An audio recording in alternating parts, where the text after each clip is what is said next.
बिस्मिल्लाहिर्रहमानिर्रहीम। अस्सलाम वालेकुम स्टूडेंट्स। आज हम लोग अपना PHY 403 का करेंगे लेक्चर नंबर 9। आज के लेक्चर में हम लोग सेल्फ के बारे में बात करेंगे। ठीक है, सेल्फ क्या होता है सबसे पहले तो हम लोगों ने जो पिछला लेक्चर पढ़ा था उसमें हम लोगों ने कोरिलेशनल रिसर्च के बारे में पढ़ा, हम लोगों ने एक्सपेरिमेंटल मेथड्स के बारे में पढ़ा, हम लोगों ने सबसे पहले ऑब्जर्वेशंस के बारे में भी पढ़ा था। वो सारी चीज़ें हम लोगों ने देख ली हैं। लेकिन इसके अलावा भी मुख्तलिफ किस्म के रिसर्च मेथड्स होते हैं जो कि सोशल रिसर्च के अंदर इस्तेमाल किए जाते हैं। वो कौन कौन से होते हैं? 2-3 होते हैं, वो हम लोग पहले देखेंगे, उसके बाद हम लोग सेल्फ की तरफ चलेंगे। ठीक है, वीडियो को एंड तक देखिएगा, चैनल को सब्सक्राइब करना मत भूलिएगा, वीडियो को आगे शेयर लाजमी कर दीजिएगा हर स्टडी ग्रुप में। और अगर आप लोग स्टडी ग्रुप्स ज्वाइन करना चाहते हैं हमारे, तो चैनल के होम पेज पे जाके फर्स्ट वीडियो को आप लोग देखें, वहां से आप लोगों को स्टडी ग्रुप्स भी मिल जाएंगे। हम लोग बात करते हैं आज के हमारे लेक्चर में मेटा एनालिसिस के बारे में। सबसे पहले मेटा एनालिसिस का क्या मतलब होता है?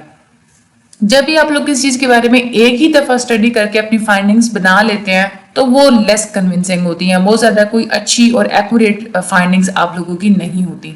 लेकिन जब आप लोग ज्यादा दफा स्टडी करते हैं एक ही टॉपिक के ऊपर, तो उनकी जितनी भी सीरीज आपके पास आती हैं वो ज्यादा कन्विंसिंग होती हैं, ज्यादा अच्छी होती हैं। इसीलिए रिसर्चर्स रेप्लिकेशन का इस्तेमाल करते हैं। रेप्लिकेशन का क्या मतलब होता है? यानी कि एक ही प्रोसेस को रिपीट करते हुए डिफरेंट किस्म के पार्टिसिपेंट्स को इन्वॉल्व करते हैं और अपनी प्रीवियस फाइंडिंग्स को डुप्लीकेट करते हैं। यानी कि पहले उन्होंने जो एक ग्रुप इस्तेमाल करके रिसर्च की उसके आंसर को ले लेते हैं, अगली दफा सेम ही मेथड को इस्तेमाल करते हुए रिसर्च करेंगे, लेकिन इसमें पार्टिसिपेंट्स वो डिफरेंट लेंगे। मेटा एनालिसिस वो स्टैटिस्टिकल टेक्निक होती है जिसमें आप लोग ये डिटरमिन करते हैं कि कोई भी स्पेसिफिक वेरिएबल्स का एक से ज्यादा स्टडीज में भी इंपॉर्टेंट इफेक्ट्स होते हैं या नहीं होते। ये वो स्टैटिस्टिकल टेक्निक होती है जिसमें आप लोग सम अप कर लेते हैं तमाम तरह सिमिलर स्टडीज को, ताकि आप लोग ऑब्जेक्टिवली एस्टिमेट लगा सकें उसकी रिलायबिलिटी का और ओवरऑल जो भी उसके इफेक्ट का साइज है उसका। ठीक है, अब इसमें और भी मुख्तलिफ किस्म की टेक्नोलॉजीज को इस्तेमाल करते हुए भी रिसर्चेस की जाती हैं। टेक्नोलॉजीज को इस्तेमाल करते हुए कौन कौन से रिसर्चेस होती हैं? सबसे पहले हमारे पास होती है वर्चुअल एनवायरनमेंट टेक्नोलॉजी। ये एक रेमेडी ये ढूंढी गई थी कि हमें एक ऐसी रेमेडी बनानी चाहिए, सोशल साइकोलॉजिस्ट ने कहा था, कि जिसमें कंट्रोल भी हो एक्सपेरिमेंट्स के अंदर और उसके अंदर रियलिज्म भी हो। इसके लिए वर्चुअल एनवायरनमेंट टेक्नोलॉजी का इस्तेमाल किया जाता है। इसमें क्या होता है कि वर्चुअली एक आर्टिफिशियल सा रिसर्च एनवायरनमेंट क्रिएट कर लिया जाता है कंप्यूटर को इस्तेमाल करते हुए। दूसरा जो मेथड इस्तेमाल किया जाता है टेक्नोलॉजी को इस्तेमाल करते हुए, that is the internet. Internet एक नया मीडियम समझा जाता है कम्युनिकेशन का भी, और इसको डेटा को कलेक्ट करने के लिए भी इस्तेमाल किया जाता है। इसके एडवांटेजेस बहुत ज्यादा होते हैं। एक तो ये एडवांटेज होता है कि आप पूरी दुनिया के किसी भी कोने से एक ही जगह पे बैठे हुए ऑनलाइन बहुत सारे पार्टिसिपेंट्स को भी रिक्रूट कर सकते हैं, और आप लोग क्रॉस कल्चरल रिसर्च भी कर सकते हैं। यानी कि डिफरेंट कल्चर्स के लोगों को भी आप लोग चूज करके उनके ऊपर भी आप लोग रिसर्च कर सकते हैं। किपलिंग विलियम्स और उसके कोलीग्स ने तकरीबन 1500 पार्टिसिपेंट्स जो कि 60 से ज्यादा कंट्री से ताल्लुक रखते थे, उनका डेटा इन्होंने कलेक्ट किया था। इसमें फायदा एक और ये भी होता है कि स्टडीज रिसर्चर की प्रेजेंस के बगैर, रिसर्चर की मौजूदगी के बगैर भी हो सकती हैं। इसमें बड़ी बड़ी लेबॉर्टरीज की आप लोगों को जरूरत नहीं रहती, आप लोगों को एक्सपेंसिव इक्विपमेंट की जरूरत नहीं रहती। लेकिन ये है कि आपके पास कंप्यूटर होना चाहिए और एक इंटरनेट कनेक्शन आप लोगों के पास होना चाहिए। और दूसरी, दिन का कौन सा टाइम चल रहा है इसकी भी लिमिटेशंस नहीं रहती कि आप लोगों ने किस टाइम के अंदर ही डेटा कलेक्ट करना है। लेकिन इसकी कुछ लिमिटेशंस भी होती हैं। लिमिटेशंस एक तो ये होती है कि आप इसमें से रिप्रेजेंटेटिव सैंपल नहीं चूज कर सकते इंटरनेट स्टडीज के थ्रू, और रिसर्चर्स के पास ये भी गारंटी नहीं होती कि एक ही बंदे ने बहुत सारी आईडीज बनाई हुई हों और वो डिफरेंट पार्टिसिपेंट्स के तौर पे प्रिटेंड कर रहा हो और आप लोगों को वो खुद ही कोई डिसीविंग वगैरह या धोखा वगैरह दे रहा हो। ठीक है, उसके बाद हमारे पास एक और जो टेक्निक इस्तेमाल की जाती है, that is a brain imaging techniques. इसमें क्या किया जाता है कि पूरे ब्रेन को, जिंदा दिमाग को ही स्टडी किया जाता है। सोशल थिंकिंग में और बिहेवियर में हमारे दिमाग के अंदर कौन कौन सी न्यूरल एक्टिविटी हो रही होती है, इस चीज को स्टडी किया जाता है। ब्रेन इमेजिंग टेक्निक से रिसर्चर्स को ये फैसिलिटी हो जाती है कि वो पार्टिसिपेंट्स की न्यूरल एक्टिविटी को मेजर कर सकते हैं जब पार्टिसिपेंट डिफरेंट किस्म के टास्क कर रहे होते हैं। तो इसमें 5 तरह की टेक्निक कॉमनली इस्तेमाल की जाती हैं, बहुत इंपॉर्टेंट है ये। एक होती है EEC, the electroencephalograph, CAT, computerized axial tomography, MRI, magnetic resonance imaging, PET, positron emission tomography, fMRI, functional magnetic resonance imaging. अब हम लोग अपने अगला जो हमारा टॉपिक है आज को उसकी तरफ चलते हैं, दैट इज अ सेल्फ। ये वाला लेसन और ये हमारा लेक्चर नंबर 9 है।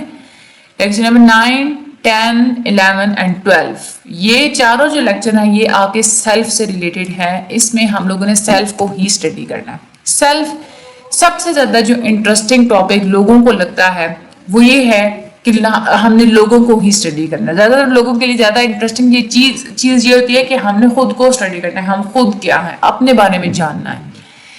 इसमें दो चीजें हम लोग देखते हैं, एक is self concept and other is self schemas.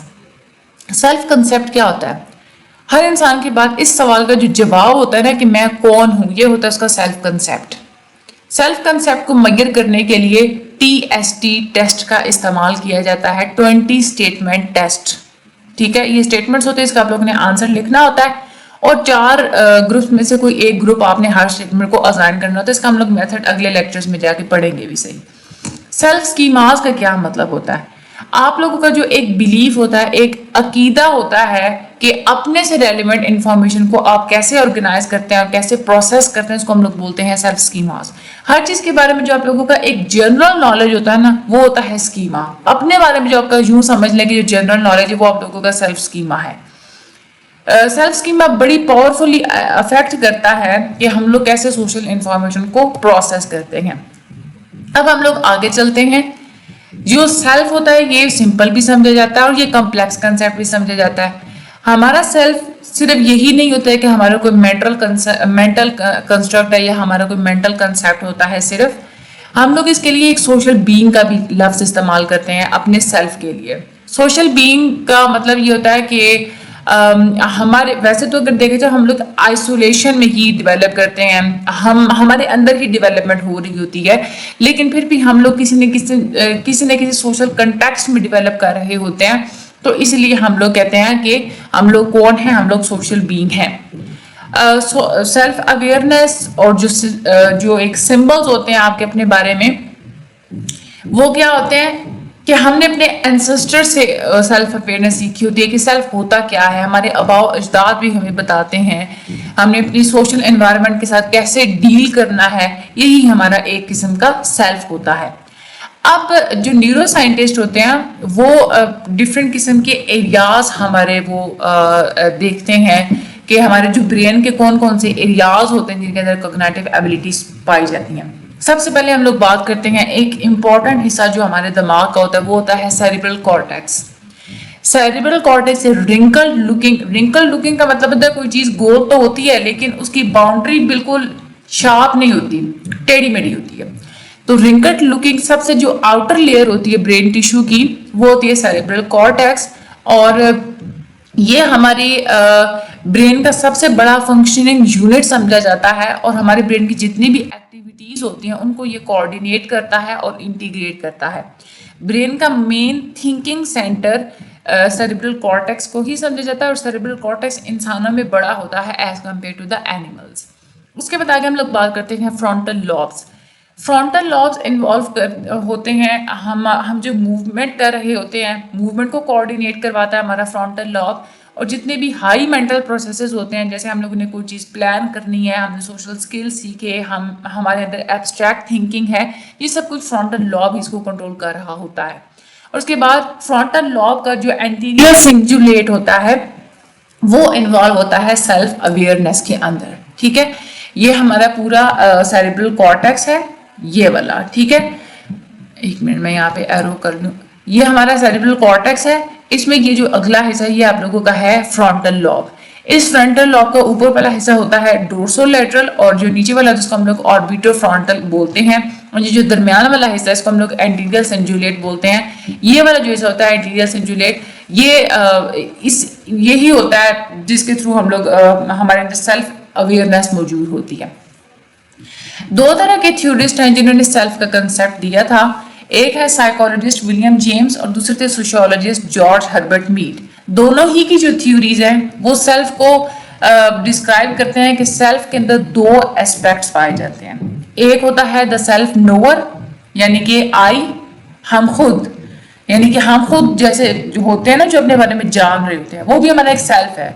हम खुद परसीवर होते हैं, हम इनिशिएटर होते हैं, हम अपने एक्शंस के रेगुलेटर होते हैं। ये हमारा होता है आई एस्पेक्ट ऑफ द सेल्फ। दूसरा जो हमारा एस्पेक्ट होता है वो होता है मी। मी होता है जो हम लोग खुद अपने बारे में जो कुछ जान रहे होते हैं, वो हमारा कौन सा होता है, सेल्फ मी। ठीक है। उसके बाद सेल्फ अवेयरनेस की दो टाइप्स होती हैं, एक होती है प्राइवेट सेल्फ अवेयरनेस और दूसरी होती है public self awareness. Private self awareness का क्या मतलब होता है, आपकी अपनी जो अपने बारे में राय होती है ना, जो आप लोगों की आर्जी तौर पे आप कहीं पे बैठे हुए हैं, आपको पता होता है कि आप अब खुद कैसा फील कर रहे हैं, या आपको कहीं पे पेन है या नहीं है, या आप लोग जब शीशे में खुद को देखते हैं तो खुद को आप कैसे परसीव कर रहे होते हैं। जो प्राइवेट आपके अंदर छुपे हुए सेल्फ एस्पेक्ट्स होते हैं, वो आप लोगों की प्राइवेट सेल्फ अवेयरनेस होती है। आपको खुद पता होता है मेरे अंदर ये खूबी है, मेरे अंदर ये खामियां है। पब्लिक सेल्फ अवेयरनेस क्या होती है, आप लोगों को ये जो पता होता है ना कि दूसरे लोग मेरे बारे में क्या समझते हैं, वो होती है आप लोगों की पब्लिक अवेयरनेस। आपको पता होता है कि कोई मुझे देख रहा है, आपको पता होता है कि कोई मेरी पिक्चर ले रहा है। ठीक है, ये आप लोगों की क्या होती है, वो पब्लिक सेल्फ अवेयरनेस होती है। अब ये कहते हैं दूसरा मेरे बारे में ये चीज सोचता है, या दूसरे को मैं ऐसा नजर आ रहा हूँ, ये आप लोगों की पब्लिक अवेयरनेस होती है। मजीद इन्हीं टॉपिक्स को हम लोग आगे लेके चलेंगे। हमारा जो अगला लेक्चर होगा लेक्चर नंबर 10, उसमें हम लोग देखेंगे मजीद चीजें। आज के जो हमारे लेक्चर जिसमें जितने भी इंपॉर्टेंट कंसेप्ट है मैंने आप लोगों को सारे बता दी हैं। सारा आप लोग अब एक दफ़ा रीड कर लीजिएगा, चैनल को सब्सक्राइब करना मत भूलिएगा, मुझे अपनी दुआ में याद रखिएगा। वीडियो को आगे हर स्टडी ग्रुप में आप लोग लाजमी शेयर कर दिया करें। और सब्सक्राइब करने का ये फायदा होता है कि जब भी कोई नया लेक्चर आएगा तो आप लोगों को नोटिफिकेशन मिल जाएगा कि भाई ये वाला नया लेक्चर आप लोगों का आ चुका है। ठीक है, बाकी मुझे अपनी दुआ में याद रखिएगा। Thank you so much.